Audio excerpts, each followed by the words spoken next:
మహనీయుడు తెలంగాణ లెజెండ్ ప్రజా యుద్ధ నౌక గద్దర్ గారి వర్ధంతి కార్యక్రమం ఆగస్టు 6, 2023లో మరణించారు.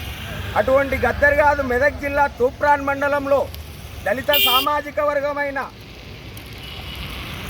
లచ్చమ్మ శేషయ్య అనే పుణ్య దంపతులకు జన్మించిన మహనీయుడు.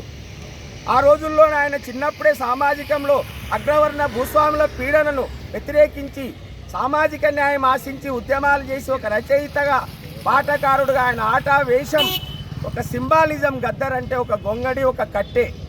ఆయన పాట పాడితే తెలంగాణ గుండెలు ఉవ్వెత్తున ఆవేశంగా ఆక్రోశిస్తాయి. అటువంటి మహనీయుడు తన చిన్నతనంలోనే తన తల్లి మీద కూలీనాలు చేస్తుంటే ఆమె అలసిపోయి ఒక చెట్టు కింద కూర్చుంటే సిరిమల్లె చెట్టు కింద లచ్చుమమ్మో నీవు చిన్నబోయి కూర్చున్నావు ఎందుకమ్మో అని తన తల్లి మీద పాట రాసిన మహనీయుడు గద్దర్ గారు.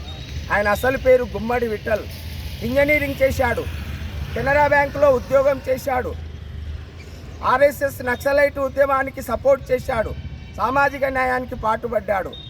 ఆ రోజులో నరసింగరావు గారు నిర్మించిన మా భూమి సినిమాలో ఈయన సొంతంగా పాట రాసి నిజాం సర్కారుకు వ్యతిరేకంగా బండెనక బండి బట్టి ఏ బండ్లే వస్తావు కొడుకో అని నిజాం సర్కారోడా అని ఈ పాట తెలంగాణలో చాలా సుప్రసిద్ధమైంది.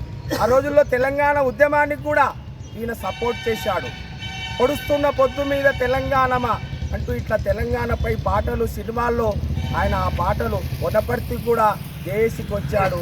ఇక్కడ బాయ్స్ స్కూల్ గ్రౌండ్లో ఆయన తెలంగాణ ఉద్యమంలో రసమైతో ఎన్నో పాటలు పాడి మహనీయుడు.